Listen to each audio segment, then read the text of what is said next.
It's not, you can't even, I don't think you're even allowed to be cheaper than 99 cents on Steam, right? Can you? I don't know, maybe. But I don't know.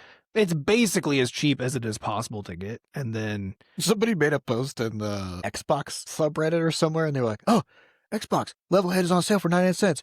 Is it worth it?"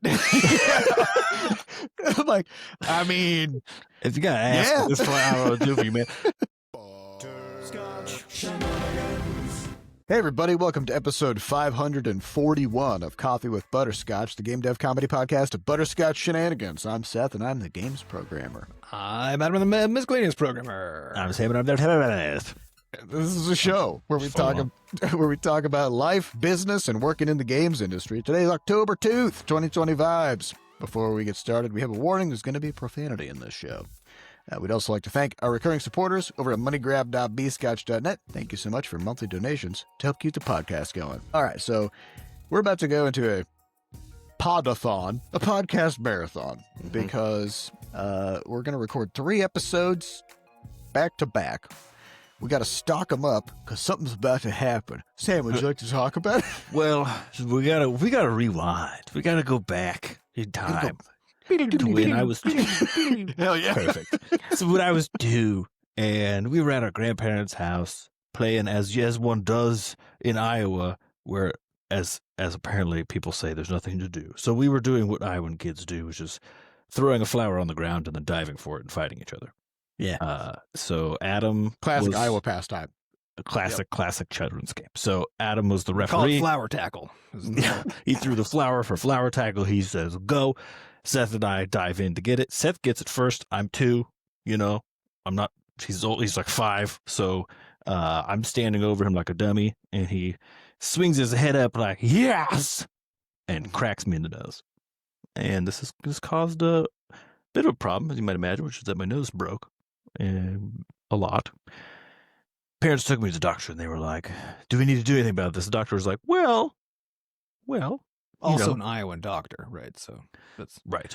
Probably just came off the Iowan fence. doctors, they treat you like livestock. It's like, well, can you walk? Is it Okay, still get out on of your here. face? Yeah, he came Very back. good. He came in Yep. wielding a shotgun, having just put down a cow from behind the hospital. And so he was like, your nose, I mean, You don't could. need that. You don't even need that. But yeah, he's fine. He can still walk. It's cool. So my parents opted to not fix it. And Iowans are nothing if not pragmatic. Yes. Just so, I mean, just to be fair, this was doctor was like kind of, seesawing about whether or not it needed to be done. And so as a result, then I have a deviated septum, as it's called, which is the internal part of your nose. The holes are not the right size. So what's led to is like over the last 2 years, every winter, I get like repeat sinus infections. I'm just like fucked up for half the winter. It's brutal. Yeah. So had them look at it. They were like, yeah, we could do that. We could break that. So I'm basically getting a nose job, essentially, right? They're going to take this. They're going to like snap it back into place. That's going to hurt a lot. So I'm going to look real fucked up. But afterwards, your nose will be beautiful inside and out. That's Just right, perfectly symmetrical interior cavities. I'm The hoping so. phlegm will just be shooting out like it's Now, supposed to. Just like a garden hose. Now that we're on, just yeah, just pouring right. Now that we're on video, I can finally show people. So when I type it, there's a corner on my nose. Okay, and you see this right here? Like, Yep. yeah, it goes like one direction and then it kind of comes back. yep, it's got a little bit, see, it's got a little Yeah. zag in it. And so It's the also, issue yeah, is, it's caused a problem with like goggles and Exactly. sunglasses and whenever I try to wear goggles, they literally cut in my nose. If I'm wearing sunglasses, depending on how it's shaped, it'll like, kind of be slightly ajar, so I look like a doofus at all times. So I'm looking forward to it in the afterward part, but I'm definitely not looking forward to what's going to happen in about 2 days, which is I'm going to get pretty fucked up. Those are brutal surgeries just from there's like anything that's dealing with bone stuff where they're like it's very carpentry like. Yeah, Yeah, but like it's they- in your face. You know what they I mean? got It's like, chisels and hammers and band saws. They just listen, like Adam, flip you sideways, you run need you to through work the on your band fucking saw. bedside manner. This is not helping me It's not at good. all. You'll be completely zonked out. But yes, I mean Sam for the next couple of weeks is going to have all kinds of bruising all over his face, It looks- bandages. It looks crazy when it's Probably, I'm assuming your speaking voice will be kind of fucked up because your Yes, that's- resonators are going to be swollen shut and full of blood. Correct. So that's not good. So we thought, hey, what if instead of throwing Sam in front of a camera next week in that state, we pre-recorded some Crazy idea. episodes? Yeah, crazy idea. So that means we're gonna we'll be talking about some current stuff in this episode, but in the next 2 episodes, it's just gonna probably get increasingly off the rails, and we're gonna just kind of focus on listener questions. And we will probably be somewhat delirious because and we'll also just be wearing the podcasting same all day. clothes in each episode. Yeah, we do each own more than one shirt. It's just we're not going to change. We're not going to change shirts in between. Yeah, I don't own a lot more than one shirt because who needs it? My tradition is every 2 or 3 years, once enough of my shirts have dissolved into nothing, then I go buy a new batch. Yeah. And I'm a couple years out from the last time I did that, so it's a limited palette. Yeah, once But once there's more than one. Once your nipples chafe through and you got 2 holes in the front, it's like, all right, Yeah. that's Time. time. But It's yeah, time once to- you put on a shirt and you don't have a shirt on still, that's kind of Yeah. where you're like, yeah, maybe we need another one on top of here, yeah. You don't get rid of it. You just throw another one on top, Yep. or throw it underneath. That way, when there's holes, you can just see the new shirt through the Yeah, holes. and now So it's a style fashion. choice. yeah, and people are like, "What's under there?" I'm intrigued, And then that really it's like a conversation starter, Yeah. So Yeah, that's yeah, the about- cover- what's under your shirt? Yeah. More shirt? Blech. More shirt? Nipples. I don't know if that That's pickup line would work on me, but maybe. No It one's would be ever so tried it. confusing that it might, you'd be like, The implication is that there's something unusual under there, Yeah. And so now it's I guess it's a It's kind of intriguing. negging, probably, right? It's like maybe something Yep. that's like yeah, that sounds like him. what is under your. Well, it depends on the tone. Like what is under your shirt? You Like, get me that's a grossed whole. out, Yeah, that's a whole Ugh. Ugh, I don't. That's too I'm far. asking, but I don't really want to know. You know what I mean? All right, let's talk about what's been going on in the studio this past week. So we did the Levelhead Daily Deal on Saturday. So we didn't tell anybody that it was a Steam Daily Deal with like the featuring. We just said it was a steep discount because I'm pretty sure we're not. We can't. I think I don't know. We're like, let's just play it safe. yeah. And we also released Crash Hits 2 Update 1.3 last week. So let's talk about Crash Hits 2 first because there's not much to talk about. It's In been the sense great. that it went great. Yeah, the update went out and people are like, hell yeah, this is great. Yep. Everybody's It's enjoying the bosses. People are in the Discord trying to figure out like how to make new cool loadouts with the new equipment sets. It always cracks me up where everybody seems to think that in Crash 2 they figured out some kind of overpowered combo of a combat equipment that like nothing else can beat. But then there's like 30 different people who have 30 different overpowered combos, and it's like, no, we set up the game that way to make it so that if you thought about piecing together these different pieces of equipment, then you Feel can clever. make something that feels really good to play. Like if it feels good, it feels overpowered. Like you're doing big damage or you're dodging a lot or you could take tons of hits or whatever. So yeah, the new equipment sets are doing that same thing, which has been pretty fun to see. The new boss fights are getting a good response. I mean, everything's just humming Pretty- along. yeah. Like we mentioned last week, the game is like, it's very complete now. It's just start to finish. It just feels full, Yeah. so that's good. And then for the Levelhead Daily Deal, this is where things get interesting. Because the Crash Hits update is like, we're finishing off the game and like putting a bow on it. But we kind of expected what the outcome was going to be, which is like people were psyched that we gave them what they asked for. Yep. And that's it, right? With Levelhead, we didn't know what was going to happen because we had talked last week about the question of price sensitivity for Levelhead. It's a $20 game, and we had a difficult time getting throughput on the store page. Like people would come to the store page and then they just wouldn't really buy the game. And so like, okay, well either people see the game and they're like, ugh, and it wouldn't matter what the price is, or it's just too expensive. And when we had done sales in the past, we saw that at I think like an 80% discount, our conversion rate went up dramatically, right? So it's like, okay, people are willing to check out this game, but just maybe not at $20, And it is also confusing, right? I mean, so much of this is just trying to make guesses about what the numbers could mean and what that means you should do, right? Because it was also the case that because you would expect that if a game seems to be too expensive for somebody who is interested, then they'll wish list it until it goes on sale. But we also don't really see that behavior with Levelhead, right? We don't see like, oh, there's like a weirdly high wish list rate. It does have one weirdly high rate, which is wishlist conversions. It's like people who do wishlist Levelhead buy it at a dramatically higher rate than any of our other games, and well above the Steam average. We don't know what that means. Yeah, Well, it might mean that it's because people tend, like the people who want it, because that could be a signal that it's overpriced, right? Because it could be that the people who do want it all think it's overpriced, and so they wish list it, then it goes on sale, because it's been on a lot of sales and some steep ones, right? And so then they buy it once it matches the price they actually want it to be. That's Right? potentially true. Yeah, it could, low wish list rate, high rate of conversion once a sale happens. Yeah.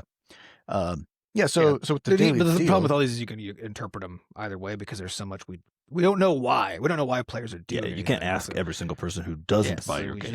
Well, and also, do they even know, right? Because so many decisions that players make that we all make when we're looking through Steam, or when I'm like on the Netflix homepage, I'm like, what should I watch? Like I'm not like consciously evaluating every single slug that I see. I'm just going on vibes, and so we don't know why we do what we do. But what we kind of saw then with Levelhead is, so we did a 99-cent sale for the daily deal. We got the Steam pop-up. I don't think it was pop-up anymore for daily deal. It's like a feature section on the front page of the store. And so this kind of compares to, like, in the past, daily deals were more visible and there were fewer games in them. So nowadays, I think there's like 5 or 6 games per daily deal.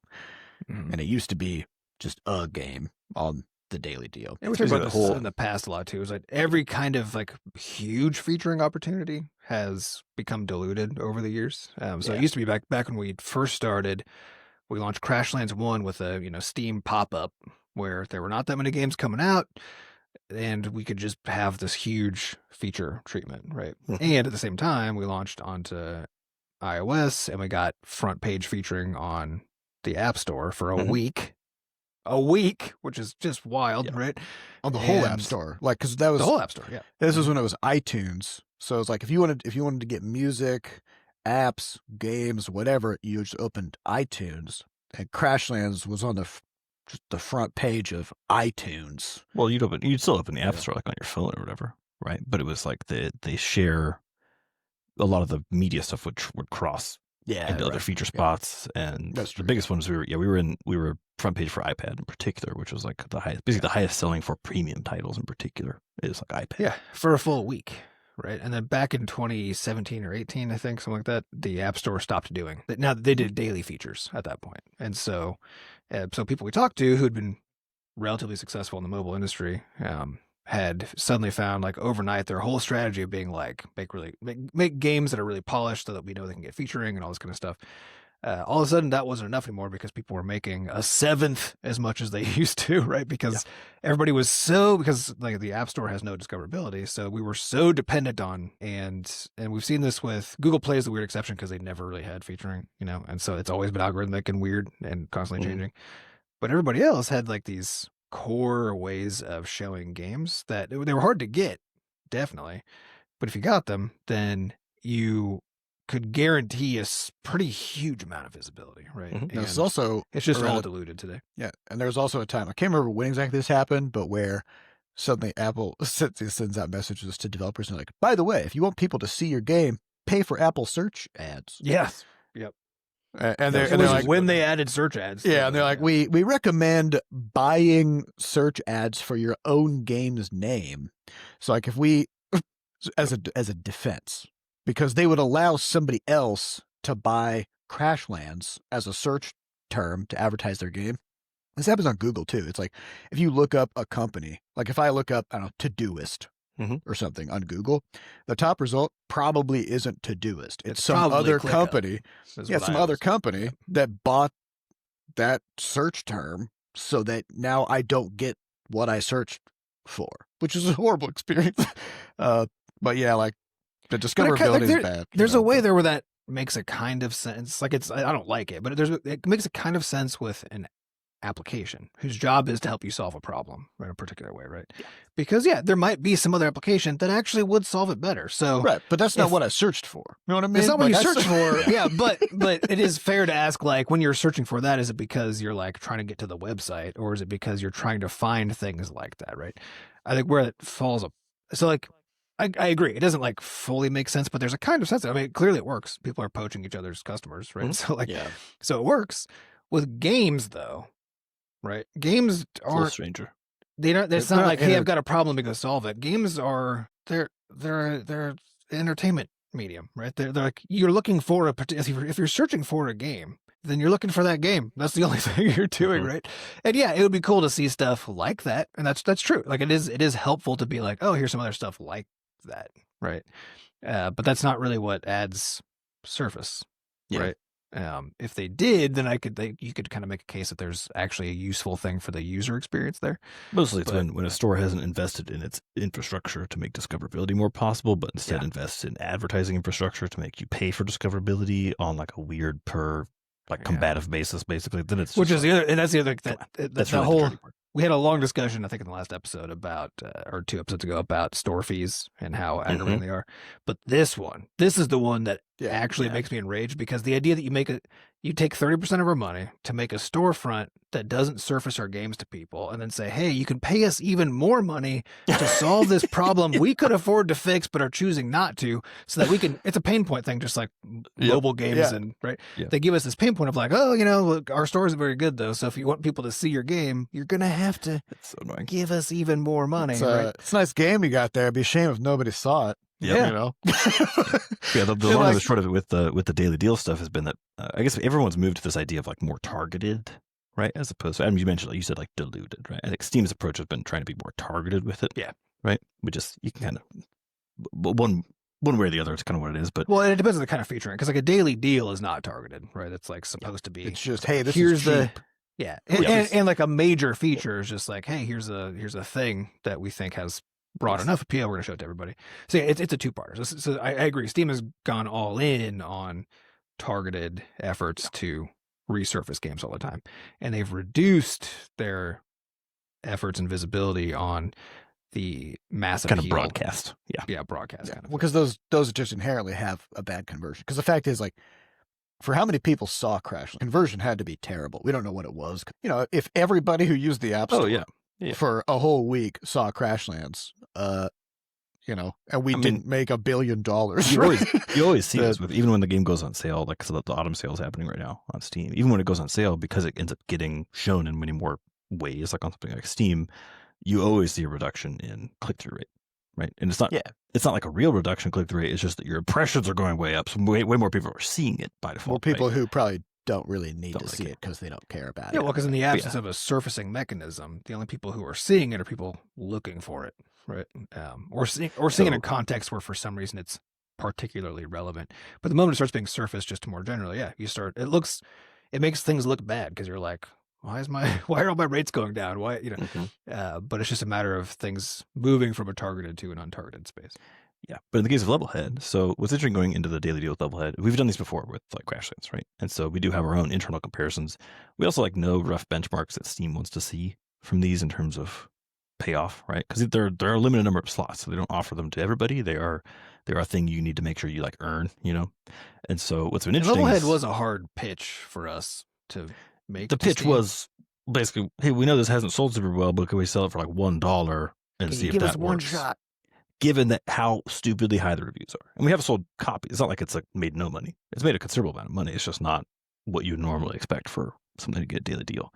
So it was like a bit of a thing trying out the super low price. Like that was actually part of it with Valve. Yeah, and we have pitched, like, because we've also over the past 5 years, we've had a few times where we've pitched a daily deal for Levelhead, and they'd be like, nah. We're just like, we're going to shoot our shot, and they were just like, nah, this hasn't sold enough units for us to want to do that. So what was interesting though is what we saw in terms of like what the response to it. So basically in terms of like units moved, relatively insane spike of stuff. So and I'll just be completely transparent here. For full context, Levelhead typically sells like basically a couple of units every couple of days on Steam. It's like one a day. It's like one a day, which is atrocious, right? Atrocious. Not good. Not good at all. And so I mean, here's the thing. If it was like a solo project or something, like that's some nice like supplemental income, right? For a 7 or 8, 9 person studio, that's nothing. selling one copy a day for $20, taking home 16 or 50, whatever. Yep. Not so good. Yeah. Yeah. And then so on top of that, then of course, like the game makes money from all the platforms, and so it doesn't make no money. Yeah, at we're all on 7 or 6 different stores. Yeah. So it's just like it's the difference between having like an actual source of revenue for the game versus like piling up so many streams that it becomes like something that you can actually notice on a balance sheet. But importantly, the overall like sales rate then from the daily deal just like exploded, right? Humongous. Tons of people coming in, tons of new players, etc. Relative to where we know it can go, because of course, again, we've done this with Crashlands. Not large at all, right? So probably like, I don't know, maybe like a tenth the size of like what Crashlands managed to do at a similar discount. And so it is It's also coming in with about a tenth the number of wish lists. Yeah. Yes. So Yes. Yeah, And but so- the idea of a daily deal, though, is a daily deal is supposed to be servicing the game to new people, right? So, Yeah. which it did, because actually only I think maybe like 5 or 6% of the sales were wish list people. Yeah. Yeah. So which is then So- also weird, going back to the price sensitivity thing, right? Yeah. Because if the people who've wish listed it, who normally again have a high conversion rate eventually, so the people who we have left are those who still haven't converted, right? We don't get a lot of new wish lists with Levelhead, so these are probably old wish lists too at this point. But it's not you can't even. I don't think you're even allowed to be cheaper than 99 cents on Steam, right? Can you? I don't know, maybe. But I don't know. It's basically as cheap as it is possible to get, and then somebody made a post in I think it was like the Xbox subreddit or somewhere, and they were like, "Oh, Xbox Levelhead is on sale for 99 cents. Is it worth it?" I'm like, I mean, If you gotta ask, Yeah. this I don't know what to do for you, man. Yeah, I think it's there's so many confusing signals from Levelhead. Is kind of what it comes down to. So yeah, we'd expect that if you put the game for literally as cheap as it is possible to make it, that your wish list conversion rate, wish lists. you'd Yeah. like empty it out. Instead, we didn't really, and also added a bunch, which is very confusing because I'm we like, added like Which we also 5,000 wish saw- lists. Crashlands 1, when we did our daily deal last year, again, like we talked about in a few episodes ago, moved a fuckload of units, just an enormous number, and a huge number of those were from wish lists. But I think we did make a dent in our wish lists, but it wasn't very big compared to the number of units we moved, because we still added. And again, that's the weird part about all this, is like when you get a game to the cheapest it like even can be, basically, and the net result is like a bunch of wish lists. Because money isn't the only consideration. Exactly. It's Yeah. time, that right? yeah. That It's tells like, you, or it also tells you that money still can be the consideration, but now it's like, it's not that the price is a problem, it's that spending any money at all is a problem. And so for like the wish list that my bet is that if we looked at the cohorts we get from daily deals and stuff, these like really steep sales, my bet is the conversion rate for that pool of players is like really low compared to it would have to average be, one. right? Yeah, because if they didn't get it at that time, Yeah, there's What a else are reason they for gonna that. get? There's a reason why that's good, and whether it's just whether it's they're like, access I'm waiting to for cash at all, the or 50 whether cent it's sale. yeah, or whether it's just they're not that interested in the game. Because the only two reasons are like money availability, period, or they're actually not very interested, right? And so either one of those is going to not have a long term very good. like all in all, then what we've seen is like as far as like Levelhead player base, tremendous surge in like daily users, right? From on the order of like, I don't know, I can't remember what it was. It's like 150x or something crazy on Steam. on Steam. We had on day one of it, we had 3,000 daily users, I think. Yeah. Something like I that. think so.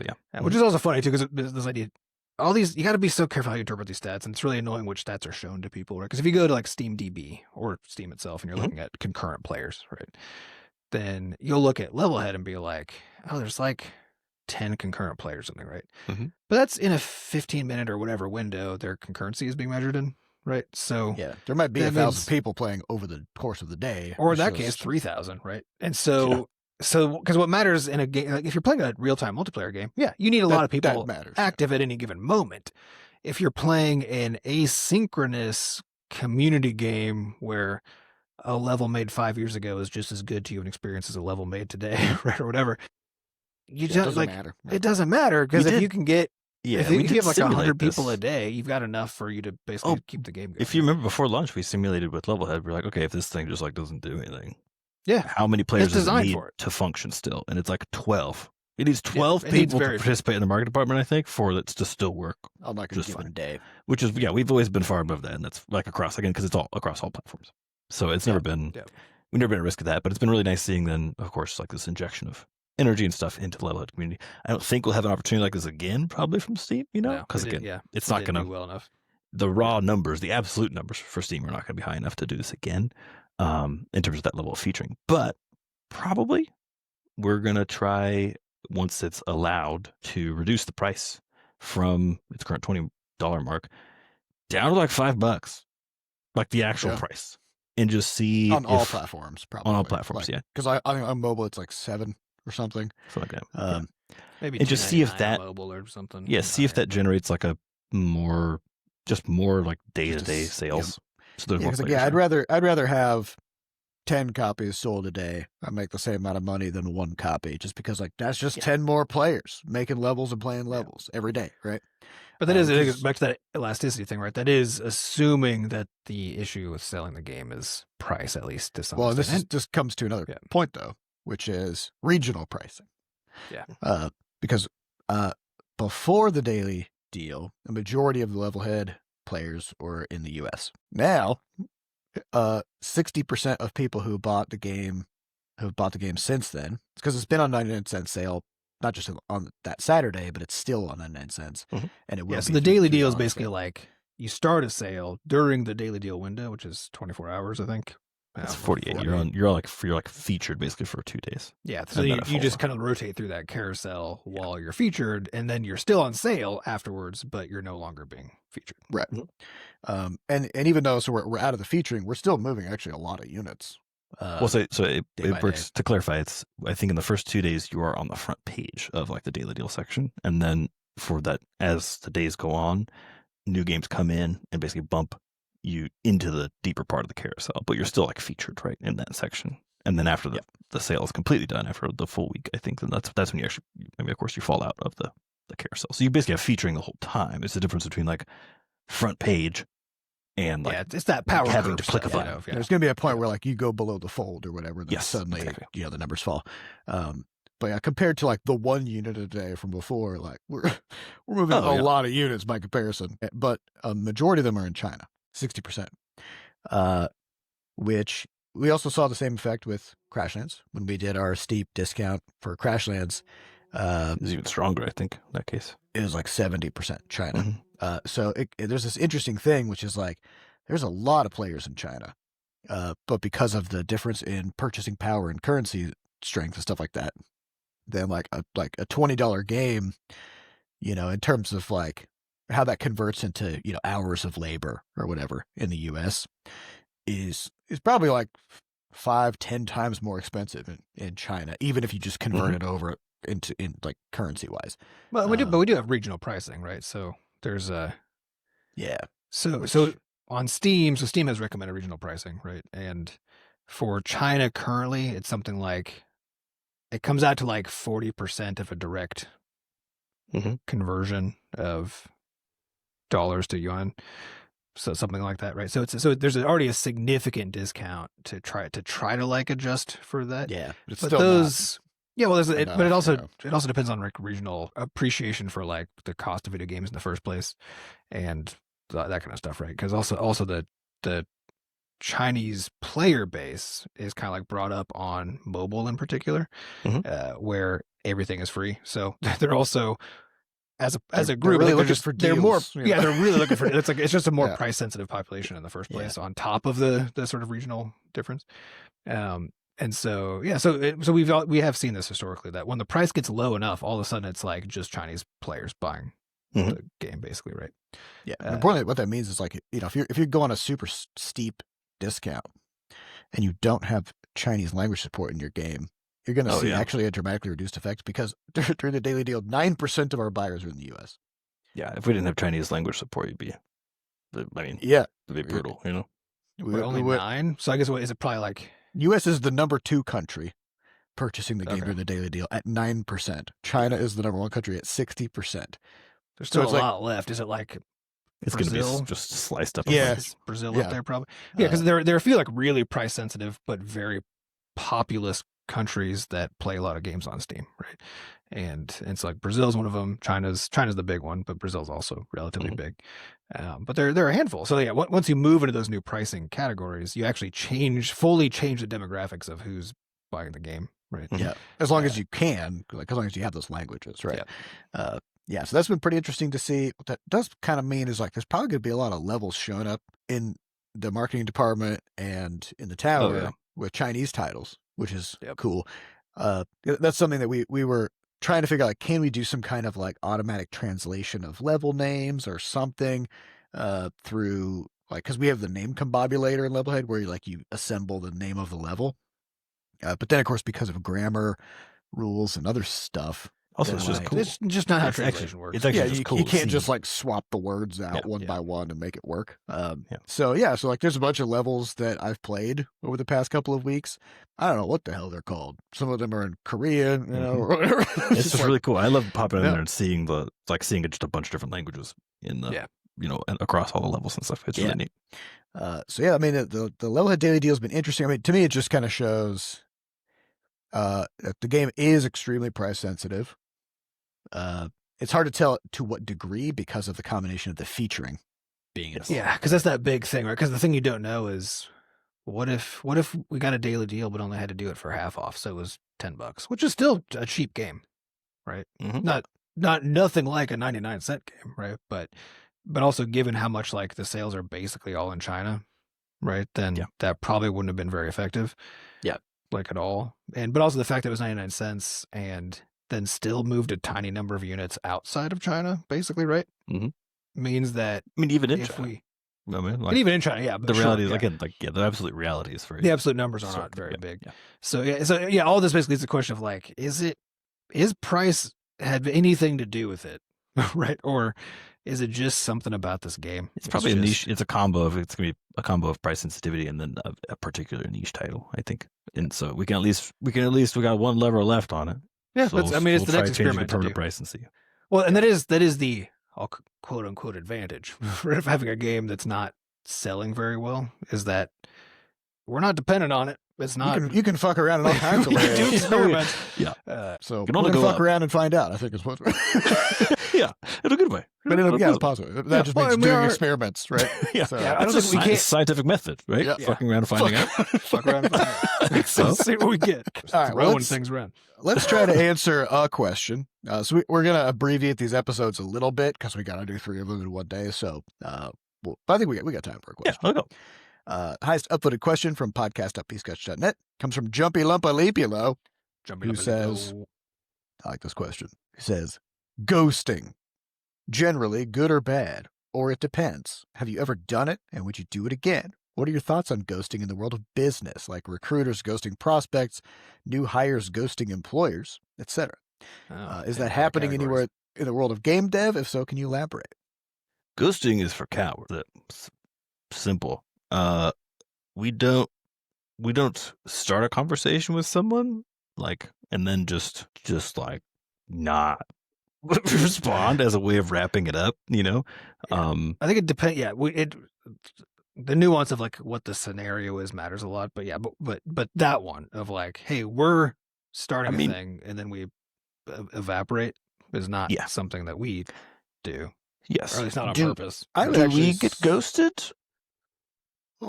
Yeah, not really. I guess like sometimes, but on a long enough time scale, which we've been around a long time, then it comes back to us. The most comical one was probably like a 2-year gap with Google. Yeah, Where we yeah. emailed them about Crashlands a bunch, Crashes heard too. nothing. I just heard nothing. Yeah, Crashlands yeah. 2. Yeah.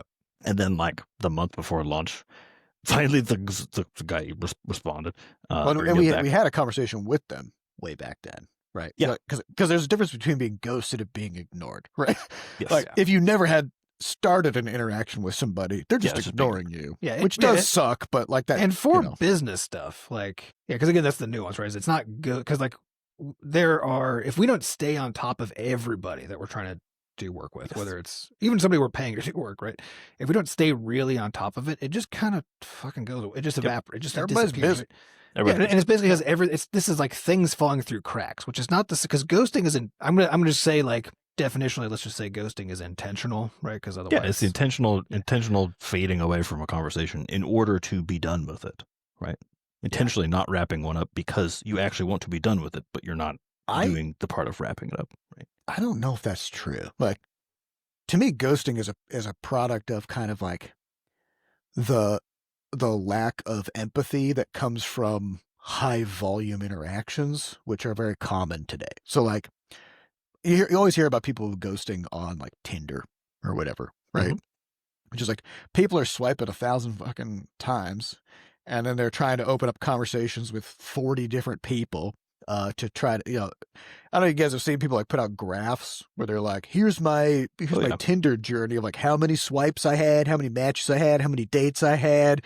And it's just like it's like a conversion funnel, which is like, it feels dystopian to me that like that's what dating is. Now, but you see the same thing with recruitment, right? Recruitment's the same. Yeah. Because like you open up a job and then you get 3,000 applicants, right? Which is pretty common right now. And it's like, all right, there's so many people involved in this funnel that the person on the other end, it's not that they're purposely deciding on like, I'm going to stop talking to this person. It's that they don't even have the bandwidth different to decide. That's not the same. That's not ghosting, right? Ghosting is when you have established a connection or relationship with someone for some particular purpose. And then your means of closing it off when you're done with it is to not close it. So I don't think this is necessarily if we're talking about like in the business space, I think probably the closest example to this is like you apply for a job, you don't get it. Hopefully you hear that you didn't get it, right? You probably don't because it's you might not, right? But hopefully let's assume you did hear that you got it, and then you ask a follow-up question. What could I have done differently, or what was wrong with my application, or whatever? Your chances of getting ghosted on that question, real fucking high.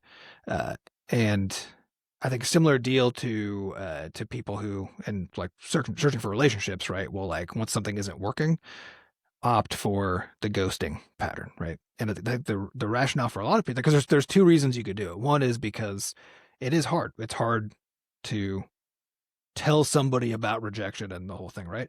And so that's one reason to not do it. Which is the cowardice angle Sam's talking about. The other one, though, is a safety mechanism and pattern recognition, right? Because what anybody who tries to hire people will tell you is that if you have a back and forth with somebody about why they didn't get a job, it's going to be a nightmare, right? Yeah. It's not just that you're putting yourself open to risk for lawsuits, which you are, but also the chances of that person handling that gracefully are low. They're surprisingly low. And you might be thinking, I wouldn't handle it poorly, but it doesn't matter whether or not you would. It matters what is the experience the other person has had dealing with that. That's true, but I think there's still a large difference in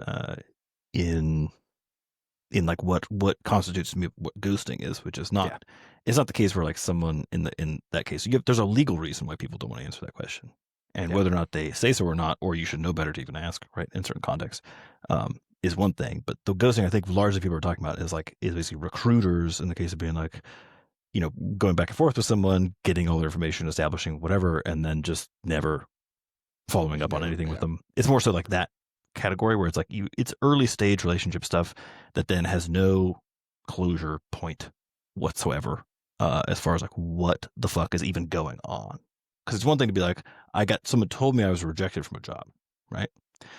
And then I send back a note because I'm having some feelings about it and I want to know, and then they don't respond. I mean, technically ghosted, but like also the relationship has been wrapped. You know what I mean? You had the full loop there on like what is supposed to be happening in this interaction. Is the loop still open or not? You just want more information. I don't think that's ghosting. I think that's kind of a different thing at that point. I think it's mainly when there's a loop happening as far as like what is supposed to be happening next. There's an expected next step or communication about a next step, and someone just fucking disappears because they don't want to handle telling you about the reality of like oftentimes you not making it to the next step.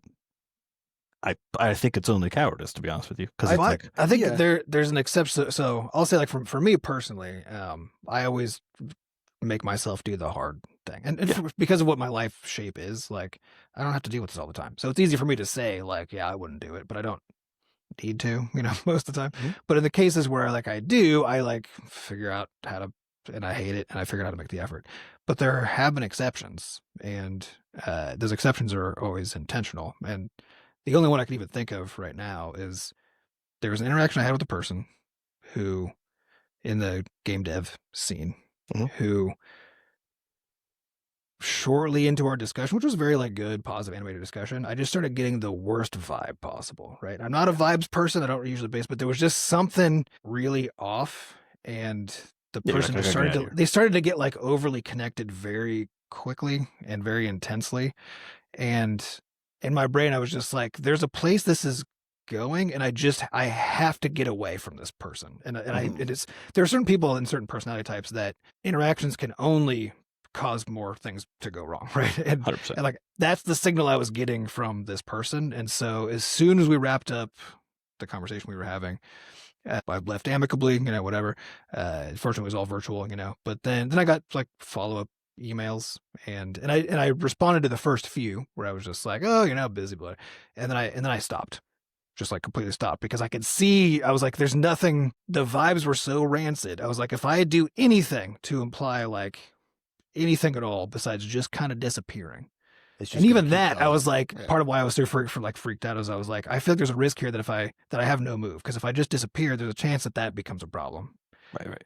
If I say anything, I know that'll be a problem, and it felt like the only safe option was to just kind of like I think that yeah, I think disappear and hope that turned out fine. to me there's a reason though that it's like because it goes from essentially like ghosting as a like thing that people are just doing to each other all the time, regardless of the actual content thing. Because the experience you're Yeah, talking it about is depends on that the why, right? yeah, well, the experience that you're talking about is a far more rare one, and I think that's always happened in the past. You've always had like I mean that's always been the case. No one referred to it as ghosting before because it wasn't because that was just like I for safety reasons need to like excuse myself from this interaction and like never fucking talk to this person again. That's not what's happening like 99.9% of the time, right? In like where there's recruitment or whatever. Like all these the reason it's called ghosting now is because it's far more widespread in terms of just like a behavior people do to avoid having to have any kind of I don't know emotional confrontation with someone, I got a question. making someone feel bad. So because like I think you're right. Like there's a difference between just kind of like disengaging with somebody Yeah, and I think ghosting. so. And I wonder if it has partially to do with sort of like skin in the game or consequence, right? Because like, let's say you're applying to 10 different jobs, right? And you hear back from 5, which is, I know this is an insane ratio. Like these are just made up numbers, right? Yeah, let's You say hear you apply back- to 1,000 and hear back from 5. There You you hear go. back from, all right, you hear back Yeah. from 5 and you're like, oh, well, like I'm going to choose like my top 3. I'm going to go interview with those. And you just don't respond to the other 2. That to me feels different because of the consequence, right? Because like that company has like 1,000 other applicants, right? And they've sent letters to a lot of people to interview, and you're just one of them. So it doesn't really matter to that company whether you specifically follow up, right? But the deeper you go down the funnel, the more dependent each party is on that relationship continuing, because like they've started to if you interview with them, you're starting to have exchanges, they're starting to get contracts written up. The further in it goes, the more consequential it is for one party to just stop responding, right? And so to me, there's some kind of a threshold of consequence where it becomes ghosting, where it's like somebody's depending on you to be involved in something. Yeah, like you get to the interview stage of a job interview, and then either they reach back out to you and you don't respond. Yeah, or because you they're reach back starting out to them reject. and they They're don't starting to respond. reject other candidates for you, right? And so like, Well, and also they're- it's also because of what decisions are happening, right? Because they have to now decide: do I keep all these candidate pools, these candidates I have in? You have to decide: do I keep working on this other job application? Do I just take this job that I got an offer for, or whatever? Right? And the same deal with like business negotiations that we have with third-party partners for publishers and stuff, right? Mhm. Where if we're trying to say like publish a game in China, right, then you have to do that through a Chinese business partner. And so now it's like, okay, we got to go talk to a whole bunch. We got to find and, one. And it takes a long time of back and forth. And so we're doing like back and forth with all, it's basically dating, right? You're doing back and forth with all of them at the same time. At some point, things are happening at different rates. Yeah. And we would be like conspicuously silent for like a week at a time because we didn't have anything yet to say because we're waiting to hear, right? So like, But it wouldn't be conspicuous because we'd be like, hey, we're waiting to hear back. And that's what I mean. yeah, if it's been too long, then we follow up. Yeah, exactly. Because I think in a B2B context, you cannot fuck around like this. No. That's like a really important note because institutionally, the institution lasts a long time, right? And so like it might be the case that in 1 year, 2 years, 3 years, whatever else, you need to turn around and be like, we need to work with the one company that does, like, we need to work with Xbox. Oh, If you like fucked around. But we ghosted them on a contract that we were negotiating. Yeah, it's like last you year. you cannot get away with it in a Yeah. B2B context because of It's a small town effect, basically. Yeah. You know? Exactly. And so we don't really see it in the B2B way, I think, basically like almost at all in terms of like dealing with parties who then ghost us or certainly us ghosting people. I think largely because like we just you don't want to have a case for like 3 years later. I don't know, even people remember you. Like people move around in the industry all the time. So, you know, like our contact who was at Nintendo became one of the people who was at Xbox and whatever else. And it's like, I don't know, if you're fucking around, like it is a small town thing. And I think that's what people don't Yeah, you well, don't need to that's worry what about. And I think I'm saying ultimately it comes down to understanding what the opportunity cost. I think that's the important point Yes. here, right? And I think ghosting is when you're depriving somebody of being able to make decisions they need to be making, right? Yeah. So whether that's in the dating scene, whether it's Just business leave it in a business loop or open, whatever, you know? you know, leaving them in the loop, and you're doing it for reasons that aren't about safety, Yeah. right? It's just the inconvenience of telling someone no, basically, or like I'm done with you or whatever. This is done, which I think is insane. So I agree. Yeah. So I guess it's about cowardice. At the end of the day. Sorry, yeah, it is. But yeah, so I'd say, I guess definitionally, if we say like ghosting is when somebody's depending on you replying and they're making decisions based on your involvement in something, whether it's exclusive dating, contracts, whatever, and you just stop, right? But Then, you like- stop because you don't want to deal with it. Like Yes. that's Right. the reason. And so I think if that's how you would define ghosting, which I think is a fair definition, I'd say it's always bad. It's just always bad. Never. It's But there's a line where like something it's goes from being antisocial, just right? Yeah. yeah. Yeah, And there's a line to cross where like something becomes ghosting versus just not being involved, right? And like once you cross that line, don't fucking do it. All right, well I think we'll have to wrap there because we got more episodes to record. Well, I think I had one last little bit of nuance to that one because that's because there's the intentionality of ghosting, which is what that was, right? But there's something that has the exact same outcome, which is you just letting shit fall through the cracks, right? As in you're not like intentionally not having a follow up, right? But you're just not getting around to it, right? Yeah. Because And that that does has happen the also, same outcome for the other party, right? Which is Exact harder same to avoid because it's not on purpose. Yeah, and this is like in the context in which, like the social context I operate in, our business context for the studio, I don't really worry about the ghosting one because I don't think that's like ever happening. The one that I'm worried about is the one where just shit's falling through the cracks because everybody we're talking to has so much stuff going on all the time. Yes, And that is so- always happening. Yeah, so my interpretation of like not hearing from somebody is basically like, oh, that's falling through. And we'll have cases like Sam mentioned, we have business partners that we've known for a long time where we'll go for like months at a stretch where we're following up, like month after month, week after week or whatever, and hear fucking nothing, right? Mhm. As in like experientially, we've been ghosted. Like that's the experience Yes. that we're having, right?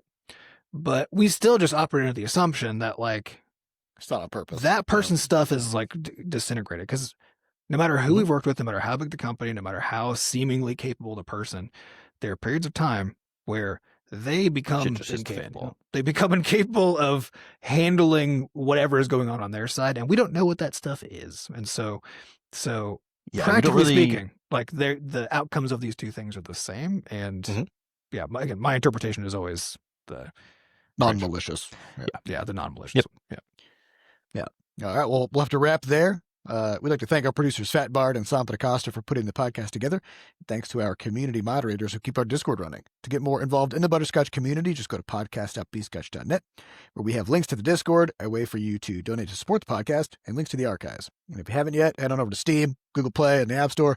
Pick up all of our games, Crashlands 2, Crashlands, Levelhead, Quadrupus Rampage, whatever. We got a Whatever you want. catalog. I think it's just still browse. it's all still basically free, right? When this episode goes live. So that I mean, I think the That's sale what is. you I think the done. sale is done for Yeah. for Levelhead, but we Okay. do have some actually free games. There's also that.